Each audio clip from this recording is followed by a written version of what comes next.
Well, good evening. Hello. And welcome to Hull and Back podcast and Tiger Talk here on Humber Wave Radio. I'm Eddie Wright.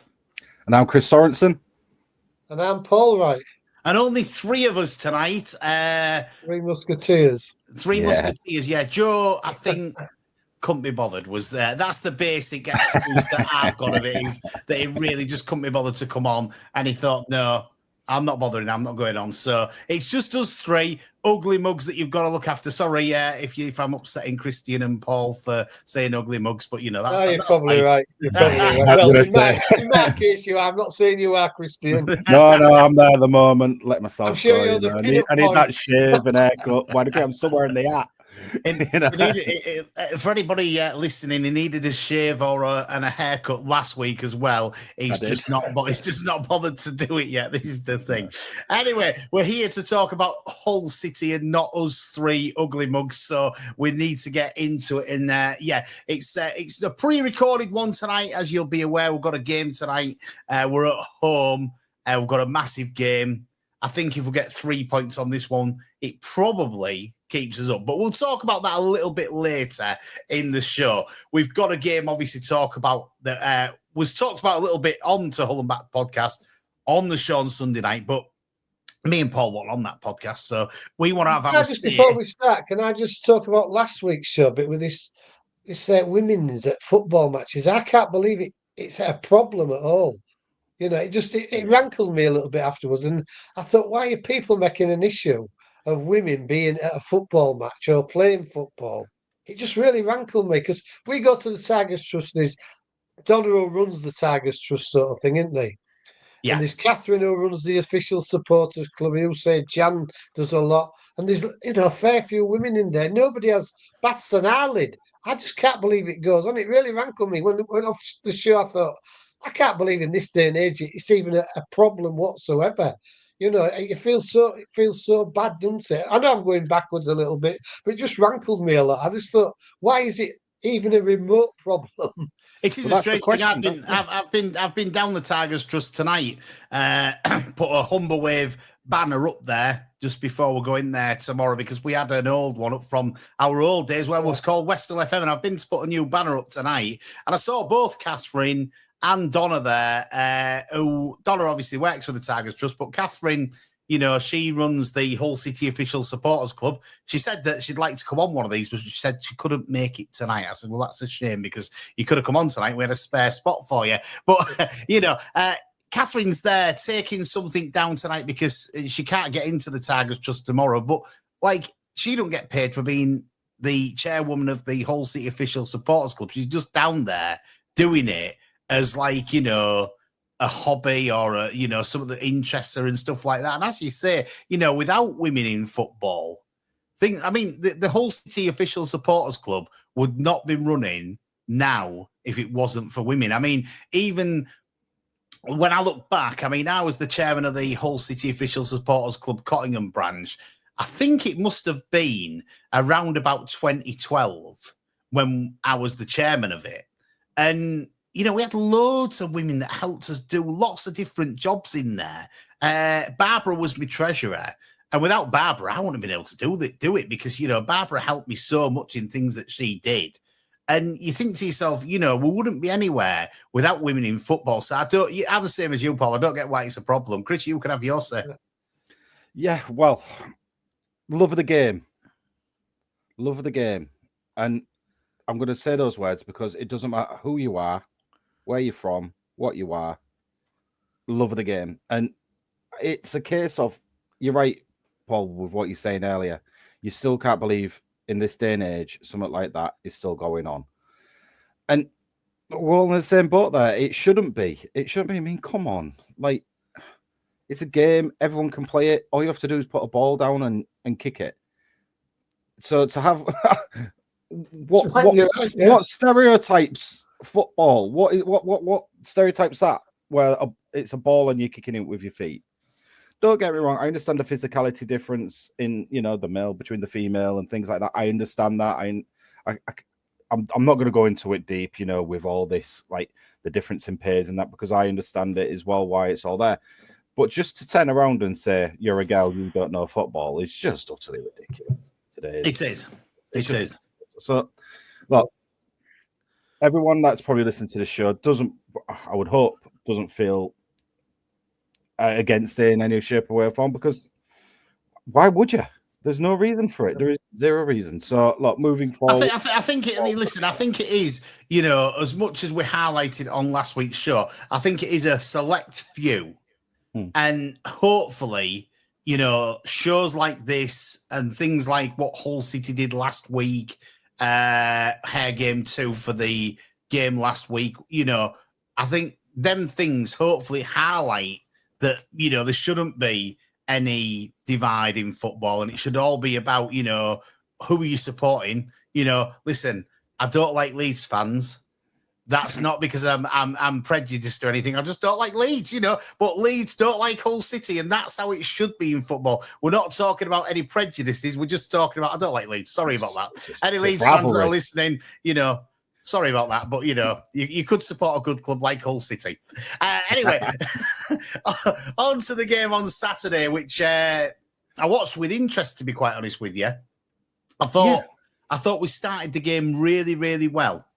And, that ball from Kamara, the way that Pedro spins and actually gets on the end of that ball and gets it in the net is amazing. And I think for the first 15 minutes, they didn't know how to live with us. And as much as, we've talked about it a little bit off air, today we've found out that the red card still stands. They're not going to rescind it, which is...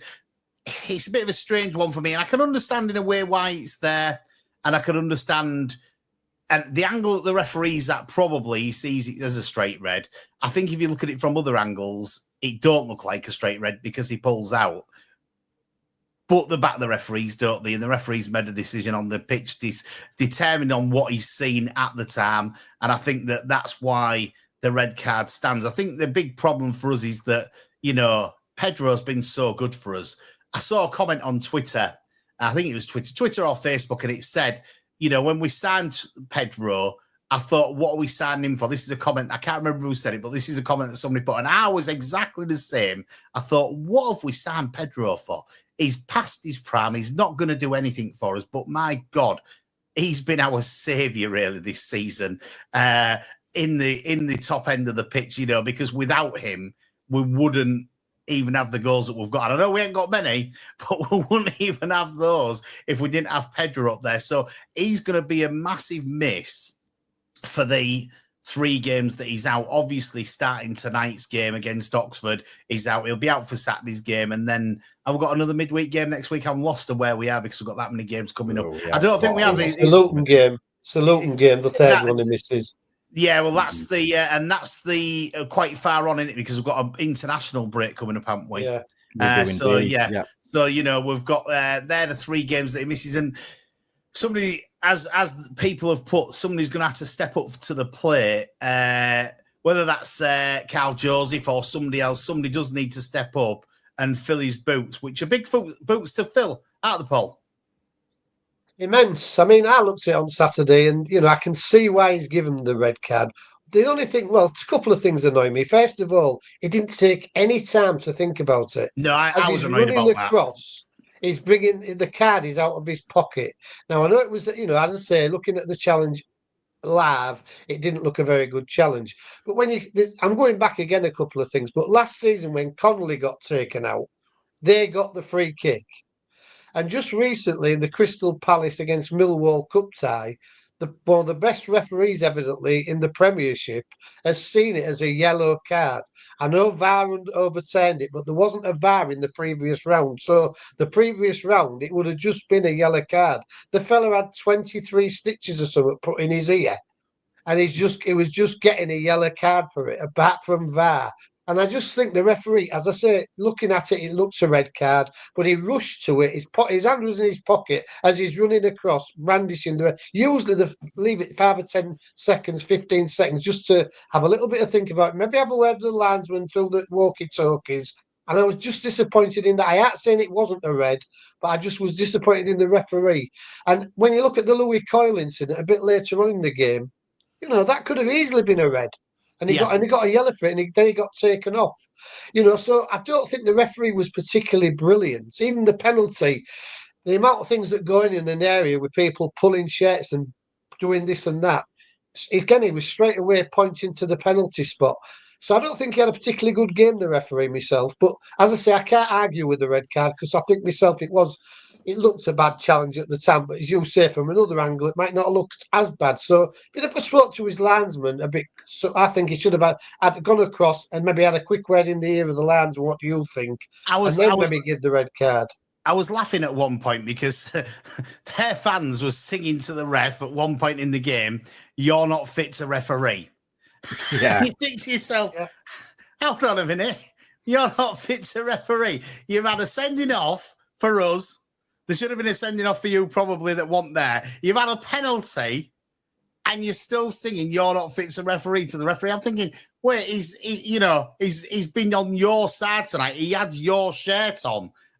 Really, because of the decisions that he's made. But that, as you say, Paul, that goes to show how bad he was, because even their fans, after having a penalty for him, having a sending off for us, they're singing to him, "You're not fit to referee." And that goes to show, I think, the standard of refereeing in the championship, to be quite honest with you. And as you say, one of the top referees in the country can't get it right without that help from VAR. And that's a sad, sad situation. And it's a question that, you've got to sort of ask sometimes, what training do they get and how much training do they get? And are we rushing the referees through because there's maybe not enough of them? And, how do we make the standard of refereeing better? Because, for me, for two big decisions to go against you, maybe three when you class the Louis Coyle incident to go against you, it's a lot in a match. And, we'll say, last week's goal, we was offside for it and we got one. But we haven't had many this season. And you sort of say at the end of the season, it should balance itself out. And I don't think this season it particularly has done, for Hull City. That's just my opinion. I might be wrong on it, but I don't think it's balanced itself out. So I do think, looking at Saturday, he didn't have a great game. But, when we look at the Hull City team, for everything that went against them, they did really, really well last week. One thing I wanted to mention, if you two don't mind, on tonight's podcast, I saw a comment on Twitter, might have been Facebook again, I read a lot of things, but somebody had put, Liam Rossini should be arrested for criminality, I think it was, something like that. There was something like them words. I aren't quoting the exact speech, but they said he should be arrested for criminality, for thinking that Allsop was a better keeper than Pandor last season. And I thought, how true is that comment? Because when you look at it, some of the things that Allsop did last season, if he'd have put Pandor in when he came in, I think we might have got into that top six. Yeah, I agree with you. When you look at how good Ivo Pandor was on Saturday, some of the saves that he pulled off on Saturday, he was immense. He really was immense. And he is our number one. I don't care what anybody says. He's our number one. There don't need to be anybody else coming in, because for him as a keeper, I think the only thing that he's lacking at the moment is his long ball distribution. I think it was last week when I was at home, I saw somebody, I think it might have been Alfie Jones, passes a ball back to Pandor, and it's an awful ball back, and he just controls it, and he just takes it down and passes it back out again, and you think he's better on the ball sometimes than some of our outfield players, and this is the thing, I don't know what you think, Chris. Yeah, no, you kind of bang on with that exact description, to be honest. Yeah, it is a bit of a crazy one why he wasn't in last season. Watching him this season, you just can't justify anything that Liam did with respect to Allsop being in the sticks. No, it just doesn't. It just doesn't make sense. His performance on Saturday, his performance was brilliant. It was 9 clear-cut chances for Bristol, and he stopped them. And it wasn't just a little bit of a stop either. It was either claimed and smothered or completely pushed out the way of any sort of danger whatsoever. There was none of this panic goalkeeping from him either. again, Eddie, I cannot argue his distribution, long ball distribution needs to improve. And I'll be honest with you, when he does a long ball distribution and it does pull off, I feel 10 to God, actually, I'm lying. I probably feel about 100% better than when we're playing it around at the back, because I hate the kind of goal kick from the back situation because you're already inviting pressure.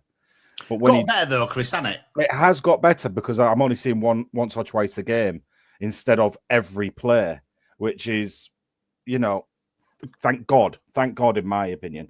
It's still needed now and then. I understand now and then, but it's not every play, and the distribution has been a lot more varied now. And I'm finding as well, from a fan point of view, it's something that you enjoy a bit more watching that type of distribution out and kind of getting that clip-on header and someone running onto it as well.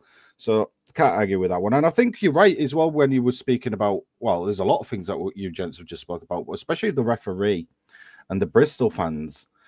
Now, when we that first 15 minutes was all Hull. It was all Hull City. It was a pleasure to watch. And I'm not even just saying that ball from Kamara, that through ball from Gus. Yeah. Wow. And what's even worse is, I'll say worse, it's better. He did it the previous week for the through ball to Jowie as well. So he's definitely cemented his spot. I've said it over and over again. He should be playing. He gets the ball, he turns, he faces the right way towards the opponent's goal, and he's creating something every time at the moment. So Gus, for me, is almost every time the first name on that team sheet in the central midfield, partnered obviously next to his friend who can speak very well to, because they have been immense in that midfield so far. And having someone like Gellert just in front of them, as we did as well, Gellert in that kind of cam central forward role, great. I love seeing that at the moment. But Joe, that tackle, I definitely understand the red card, because when you leap with two feet off the ground, you can't say you're in full control of the tackle. Yes, you can see he pulled away out of it, but obviously his momentum still continued him, and getting that little clip off Carl Joseph that kind of made him fall over Jow. He wouldn't have kept on sliding if it was a full in control tackle. And with that, I understand where the red card come from the ref. However, with it being pulled out and, like you say, with VAR and having it reviewed, if you're sat there watching at all the different angles, you'd say, all right, yellow card. Yeah, you shouldn't have gone in the 2 feet, but you pulled out, you didn't clip him. The actual kind of falling over came from Carl Joseph. Look, let's just rescind it. But they've kept at it, which is upsetting. So that's a bit of a downfall for us. And it does leave a lot of opportunities up top moving forward for other players to come in, which I'm sure we'll talk about later down in the show, because it was mentioned by Ruben himself of other players that he would like to look at up top. And then we also have to kind of, when you're saying with the Bristol fans, they were on us straight away. Look, Hull City did play a bit of a time wasted game. I'm not disputing the time wasted game that we played. We had to. But when they started getting at time, don't they? The opposition do it to us all the time. And there was one point in the first half, I think it was like the 23rd, 24th minute, and we just had a throw in. And we literally just picked up the ball. As we picked up the ball, the fans were already on, get it, throw, hurry up. And I was like, he's had the ball in his hand 3 seconds. Yeah. Calm down, Bristol. You've got another half yet. You're only 20 so minutes in. Calm down. You're doing good in the league. Woosah. And that yellow card as well for Ruben that he got. When the throw-in, we all thought the throw-in was Hull's. Ruben had the ball in his hand. He didn't throw the ball away. He just dropped it because there was no Bristol players around him. What did the ref expect him to do? Hold the ball for an extra 30 seconds, waiting for a Bristol player to come over and put a little pretty ball on it and go, there you go. No, look, he just put it down. It went to his feet. The Bristol player could have just picked up. It felt, like you say, the referee was very easily influenced by the Bristol players, especially when it came to the red card as well, because they came running over instantly at that tackle, demanded a red card, and he was bandashing it out. And then for the remainder of the match, it was 12 versus 10. It was 12 versus 10. Well, I mean, one of the things that I'm seeing here on Twitter, I don't know if you've seen it, you guys, but this is actually taking the mick. I'm going to change the word that is used there.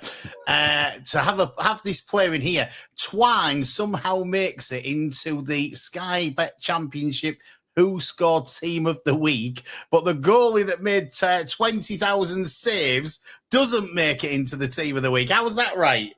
Yeah, it's rubbish, isn't it? I think I felt a bit sorry for Stephen Alzati as well. He goes to take the free kick, and obviously maybe it's Pando wasting time, but Pando's shouting something to him. He looks round to Pando. We're talking seconds here. And he looks round, Pando walks back, so he's going to take it, and the referee brandishes a yellow card for time wasting. I thought, it's only taken 10 seconds. You know, it's hardly wasting time, it's 10 seconds. I think he just was brandishing every chance he got, to be quite honest. But on the Jow thing, I mean, the thing I'm disappointed in, so then I think was on top, and I think we would have got 3 points out of the game, unless they'd have upped their game quite a lot. And I don't know why Zhao's gone in for the challenge. That's what I can't understand. He didn't have to. Joseph was there. The ball was really in no man's land. It wasn't causing anybody a major problem. And that's the disappointment of the red card. It's probably just that thing, though, isn't it, where he's just scored a really good goal. He's not wanting us to concede. And he's probably just, he's on a bit of a high and he's coming a bit too fast. And the thing that he wants to win. I understand that. You've got to say with João Pedro, the difference between him and some players that we've got at times, he actually wants to win. And it's a big thing. But he's experienced, isn't he? He is. I don't, that's the disappointing thing, I think, on the red card from our point of view, is that he didn't have to make the challenge. On the actual goal, I'd probably put it as Hull City's goal of the season. The pass to Kamara, the pass to Jow, the spin and turn, and I don't think we've scored many better goals this season. Let's put it that way. No, we haven't. I think it's got to be right up there with goal of the season, and that's the good thing about it. But the disappointing thing is his reaction to the challenge, to go into that challenge. But it is what it is. We're going to have to work without him for the next 3 games. Hopefully, somebody is going to step up. It might give Joseph a chance. So I think there's on about Crooks maybe playing there as well. Well, that was one of the questions, Paul, that we're going to be. I guess there's probably a good time to bring it up now with the interview that Ruben had earlier on. Talking about up top, obviously losing Jow for 3 games is a huge thing. And one of the players that he brought up was Bairstow. Mason Bairstow was brought up into his discussion.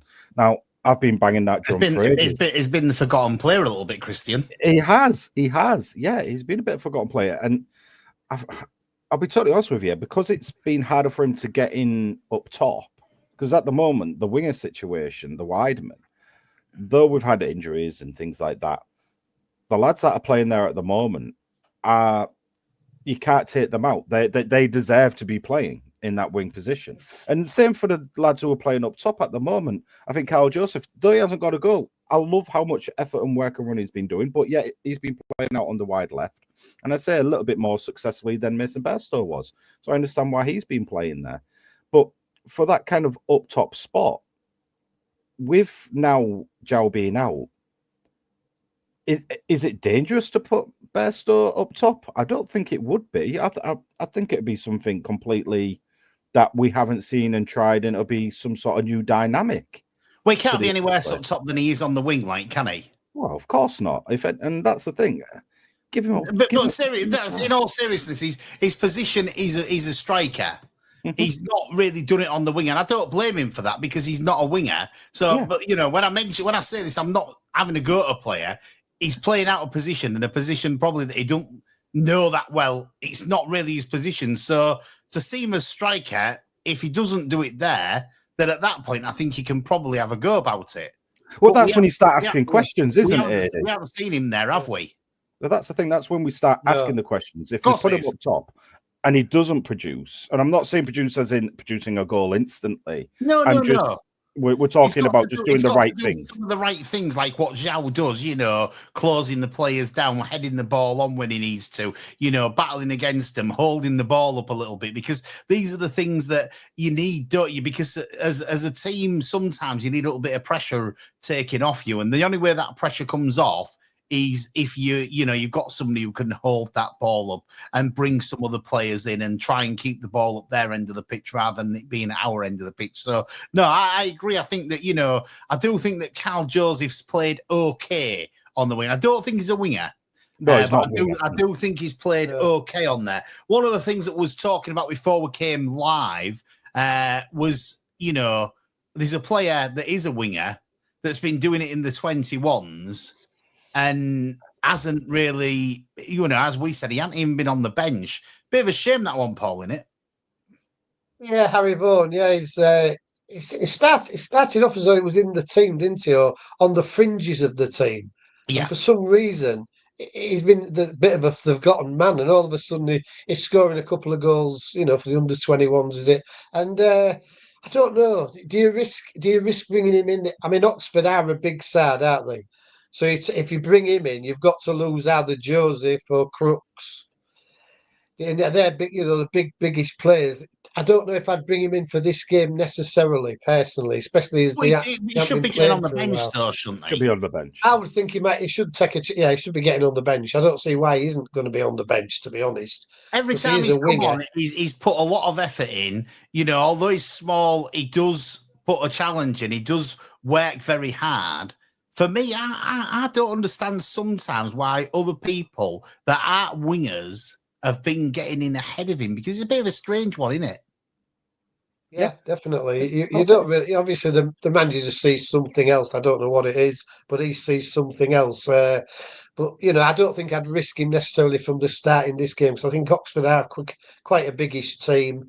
You want to get a bit of height back, don't you? You don't want to be, losing height if you can. And you could play Joseph on the wing and either Crooks or Bairstow down the middle, I would imagine. I wouldn't particularly want to lose Geldat from that position. No. So I think you've got a choice between Crooks and Bairstow in the middle myself. I don't know. I'm obviously not the manager, so he could easily put Joseph there and put Bairstow on the wing. But Crooks is quite a big lad. He takes care of himself, doesn't he? In the sort of physical sense on the pitch.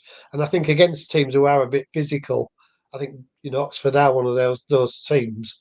I would like to think he maybe gets in, maybe ahead of Bairstow a little bit. I don't know. I don't know against Bairstow, but he hasn't really shown it, I don't think. And I know he hasn't played in his position, but now that Joseph hasn't, has he? He's had maybe one game where he played centre forward.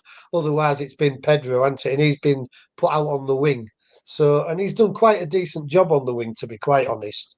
So I don't know if I'd put anybody. I don't think I'd change it much. Just find somebody to play the Zhao role, which I'd probably in my eyes would probably be Crooks, to be quite honest. What's your thoughts on Vaughan then, Chris? I love him. I think we're bang on where he isn't like a first team starter. He isn't there. Well, for me, Chris, I would start him in the first team at this moment in time. Because we've got so many, we've got injuries. The injuries are to two of our wingers.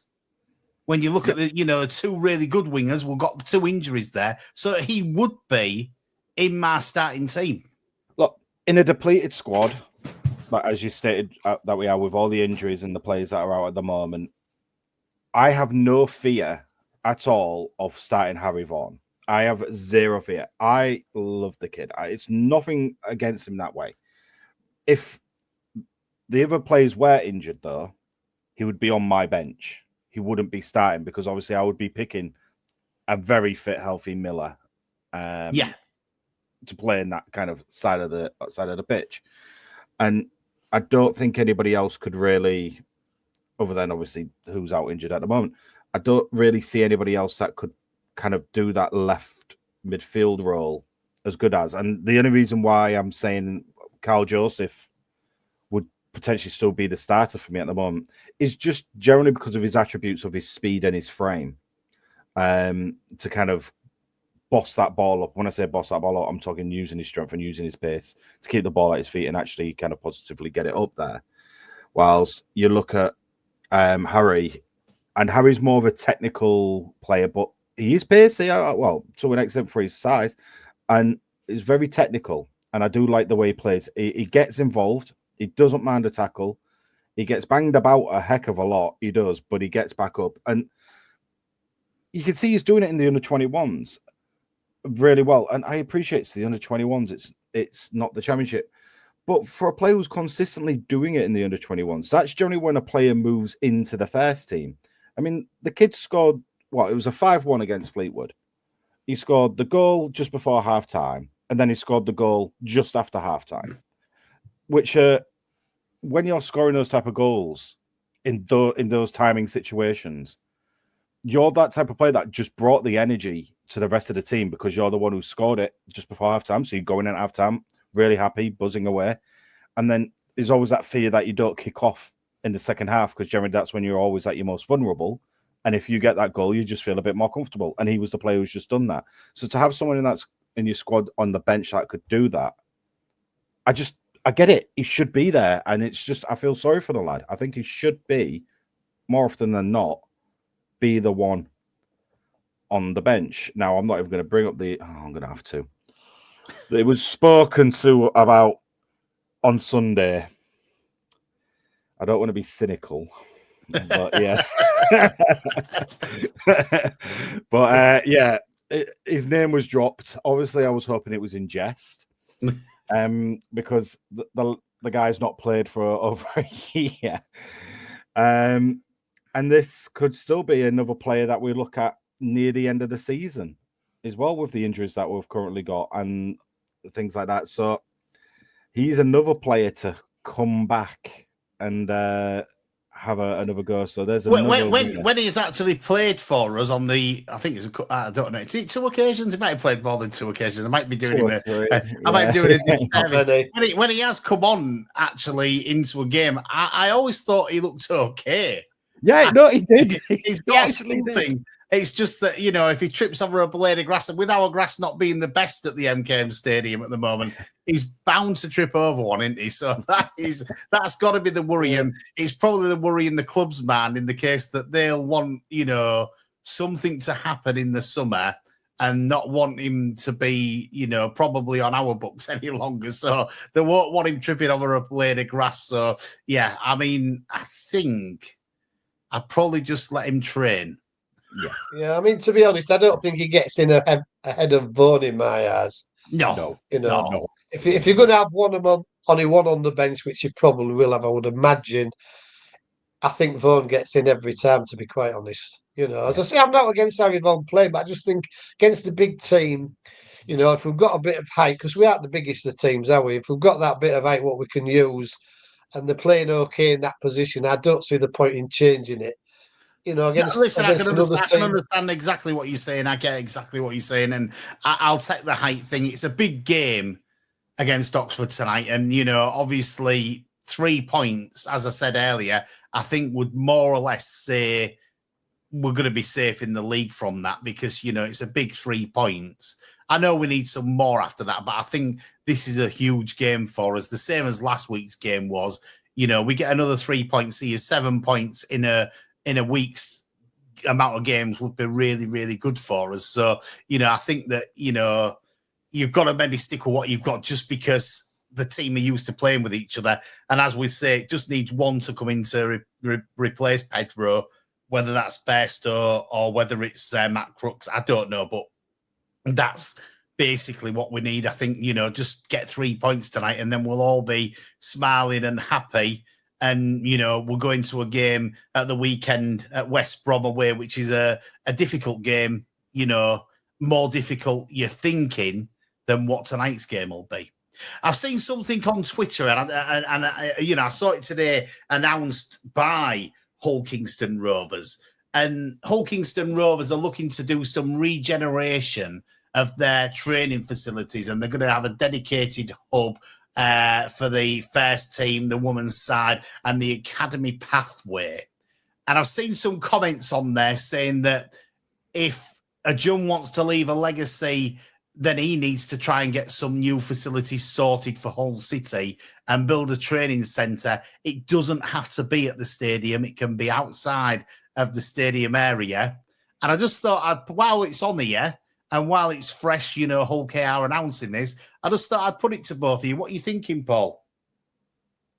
Well, yeah, it would be a good legacy. I mean, Hull KR at the moment seems to be right on the up in the Rugby League. I know that we're talking about Rugby League, but they seem to be right on the up. They had a good season last year. They've kicked off this season well.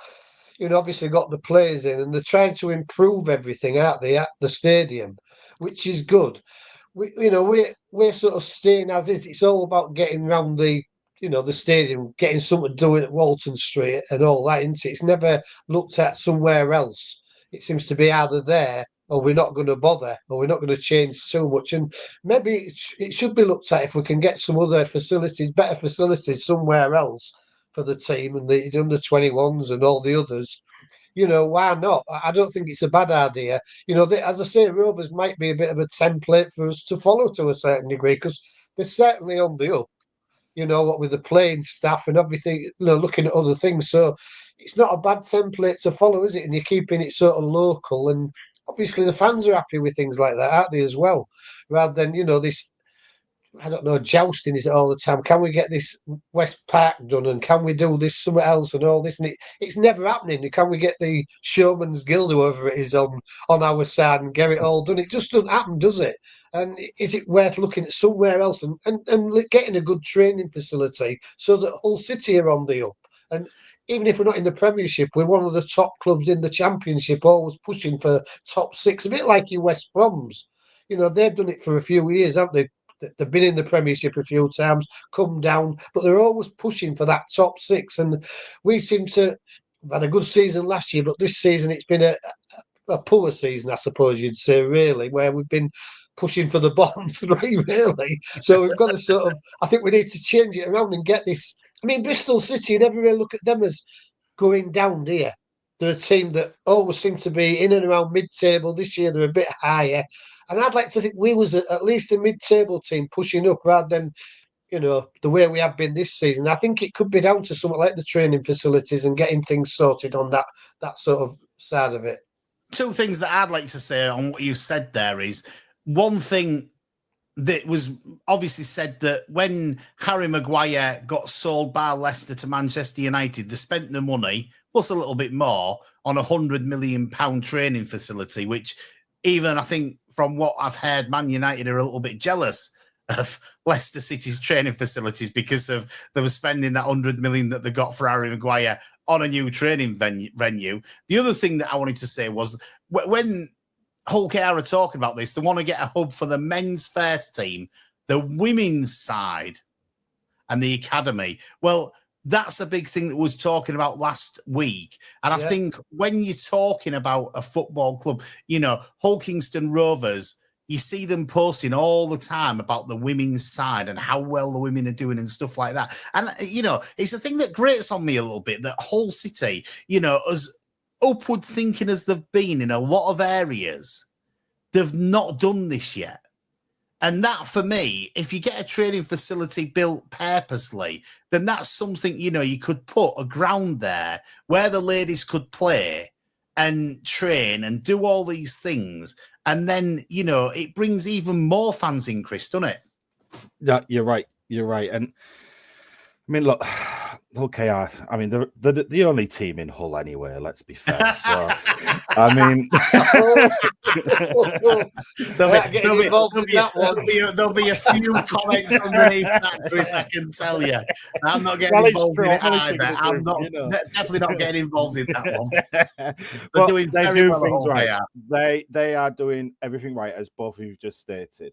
The way their social media is with how they promote everything from the ladies rugby, their projects coming up, their events that they do to the fans, the public, even just to the community.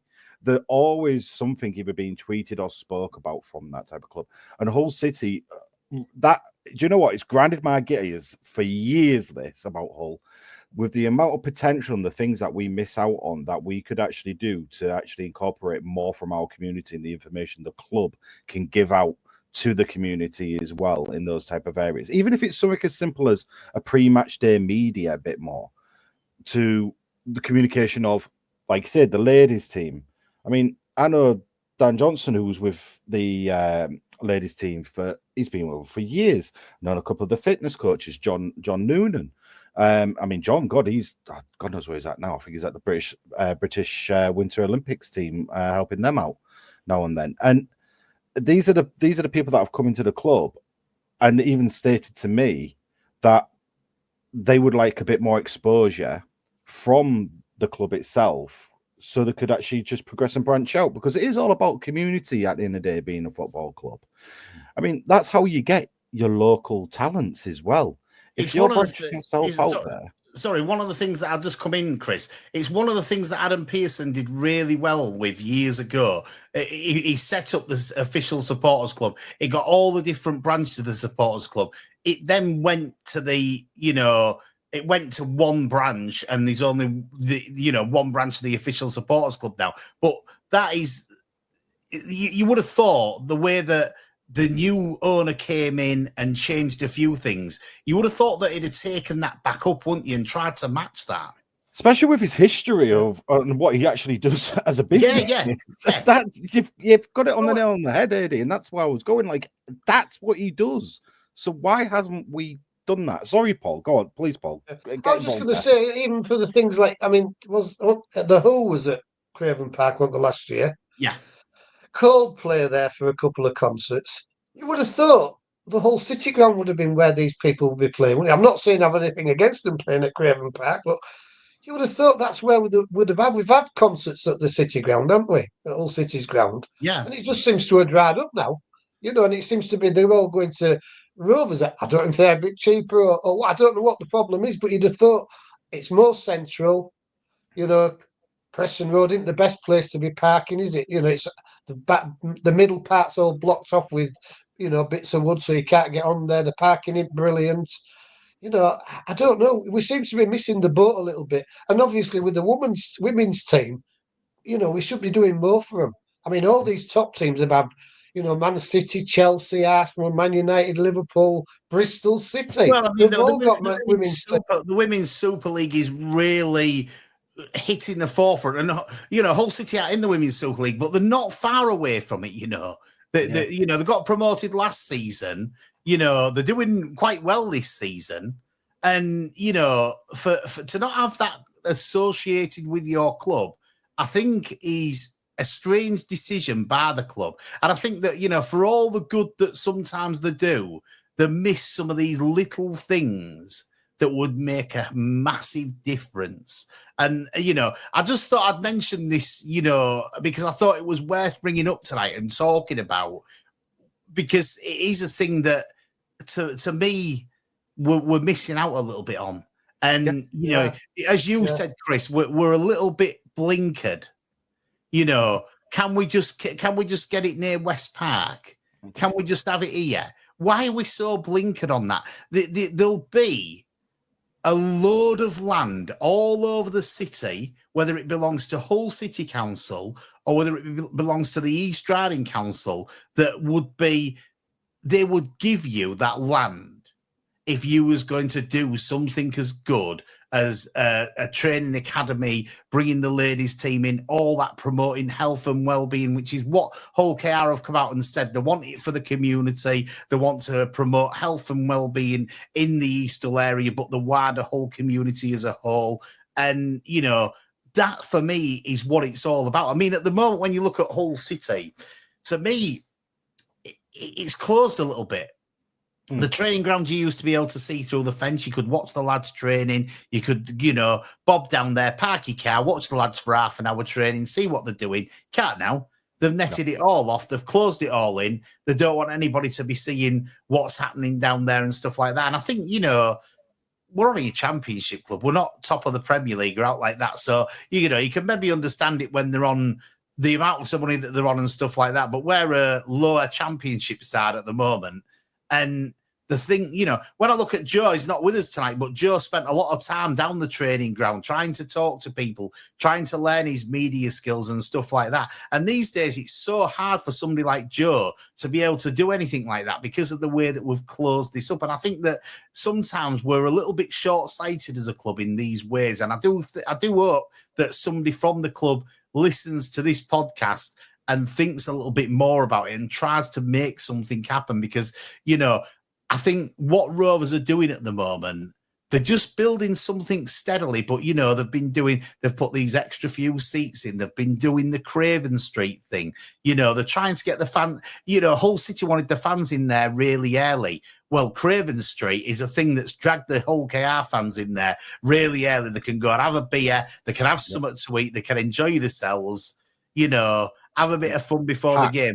They're not going to do that Hull City unless they start to look a little bit more outside the box, which is what I think Hull KR have done.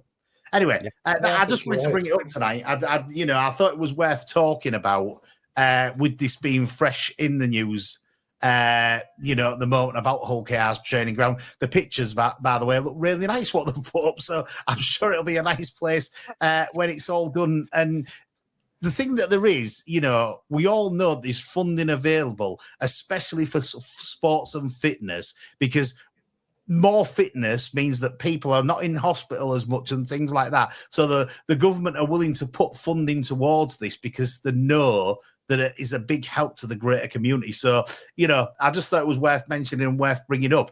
I think, we've got just over 10 minutes, just under 10 minutes, left on the podcast and on the radio tonight. So we'll best get tucked into this Oxford game and how we all see it, I suppose, Paul. Yeah, I think it's going to be a tough game. I mean, when I watched the game at Oxford, I thought we was the better team. We should never have lost that. I think the Derby game was another one, and the Luton game, I think, did we get a draw at one of them? But, we should never have lost that one. They've had a pretty decent season. They're only just above us out there, but they're having a decent season, I think, from what we're looking at. They're not in any more danger than we are going down. So it is a big game for them, really. I mean, if they could get a point, I'm sure they'd be happy. We get 3 points, like you say. I think we're obviously not mathematically safe. You can't be saying that, but there's 9 games left then, isn't there? And you're thinking these teams below, you've got to start winning a few before you're in danger. So it is a big game, another big game. They are a biggish team. I'd like to think we can probably do it. If we go with the confidence we have from the Bristol City game, because I thought we started that game really well. And against a team that had won 7 out of the last 9 games and was pushing for the top 6, I thought they looked very ordinary. Let's put it that way. If they go on the playoffs, they're going to have to spend a lot of money, or the players are going to have to improve a hell of a lot to stay in the Premiership because they look very ordinary. I mean, they even couldn't break us down much when it was 11 against 10, to be quite honest. I know they had a few shots and the odd break, but in general, I thought we played really well against them. They was just pass across our defence. So, I'd like to think if we come out of that game with, pretty fresh and we can put in the same sort of display, I can't see why we can't beat Oxford, to be quite honest, because they didn't look nothing brilliant when they was at their ground. I thought we looked the better team. And I think at the time was under Tim, weren't we, when we played them last time? Yeah, we was. And I think we've improved, quite a lot. Well, they're on 39 points, 1 place above us. We're on 37 points. If we do win the game, then obviously we'll go above them because we'll be on 40 points. A draw, and we'll still be below them. Would you take a draw, Chris? Honestly, if I must, but I don't want to draw, and I wouldn't expect it to be a draw. But I can't even say it. Look, Oxford's form at the moment in the last few games, I think, is the worst in the division. Yeah, I think it's not very good, is it? Matching derbies. But then I also have to look at the teams they've played in and around. I mean, compared to ourselves, yeah, all right, we had a good win at Sunderland. That was, I don't want to say it's one-off because obviously we did it at Sheffield United and we do have the quality to actually, individual quality, to actually compete against all the teams in the league. Well, Hull, of course we do. However, their run, I would say, has been a little bit more tricky than ours, but to get a 0-0 against Derby as well, that they had about 5 games ago, kind of sets the tone of where they're at. So with that said, I And the last game for Hull was 2-0 win.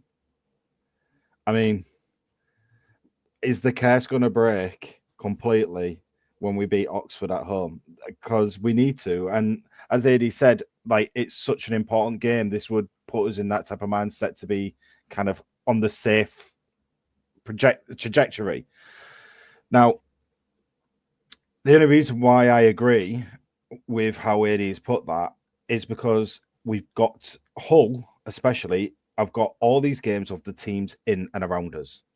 And you have to beat those teams in and around us. So if we've just played with Argyle, there's one down.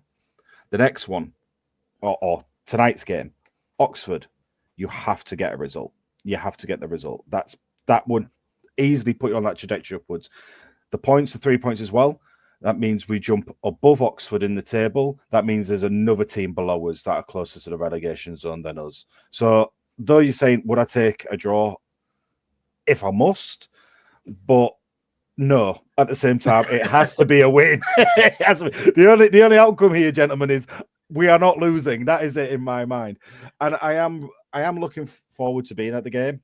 I think the atmosphere will be kind of electric, actually, because you could feel last time against Plymouth how nervous everybody was. But after watching Plymouth and Bristol, that first 15 minutes, actually, I don't care. No, the full 90 minutes, because our defending against Bristol was absolutely amazing. They could not get anything. We were brilliant for the full game. So, look, if we had 11 men, we would have easily, comfortably won that. That's what I'm saying on that. So the confidence from the fans' perspective is that we're finally seeing a Hull City team play. How you know what? It's enjoyable football. I'm enjoying and I am entertained. So may it continue against Oxford, and may it continue as well, to be fair, against when we play West Brom as well away before the break, because we need to. I think it's one of them, isn't it, where, you know, you look at the game and you look at Plymouth last week, and it was a little bit nervy, was Plymouth. But to get that 2-0 victory against Plymouth, and then, as you say, the game against Bristol City were playing really well.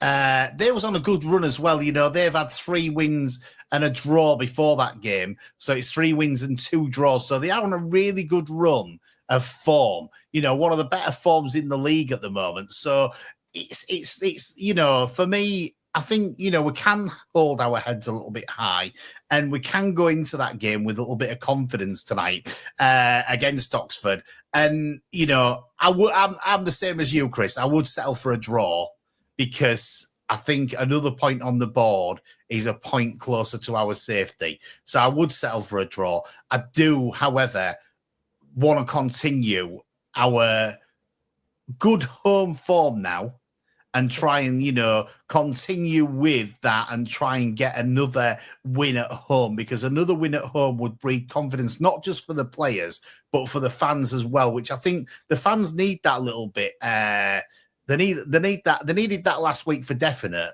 and another win at home would really, you know, give some momentum going into the next big home game, which is against another lower rival in Luton. And, you know, they're trying to drum up some fans. They're making it cheap to try and get it as a sellout, to try and give them that 12th man. Well, the way you do that is by beating Oxford tonight and really taking that momentum to the next game that you've got at home against Luton. I know what you're saying about West Brom. West Brom, I would take a draw straight away with West Brom, because they're, you know, 6th in the league. They've not got a bad record at the moment. 1, 2, drawn 2, lost 1 of the last 5. So, you know, I think a draw against West Brom would be great. And that would be a Steve Bruce thing. Win at home, draw away. And that's your form for promotion rather than relegation, Paul, isn't it? Yeah. Well, I would take a point against West Brom. Obviously, it's not a desperate if you take a point against Oxford. I want 3 points, but as you say, it's a point nearest safety. And at the moment, it's about getting to safety, isn't it? Yeah. You know, the displays are, you know, it's nice to play good football. It's nice to be entertaining. But at the end of the day, we want them in the Championship next season. and maybe next season kick on with entertaining football, taking teams apart and all this. But it's really about getting the points. So a point wouldn't be a disaster. 3 points would be brilliant. And I want 3 points, as you say, to keep the momentum from the Plymouth game. And obviously they had a good result against Bristol. I think we'd have definitely won with 11 men. You know, I don't think there was any chance, any chance of not any other result the way we was playing. So I think, 3 points tonight and the point against West Brom, it'd be happy days then, wouldn't it? It would be. We'll be back live next Wednesday where we'll talk all things Hull City again. We'll talk about this game tonight. We'll talk about the West Brom game.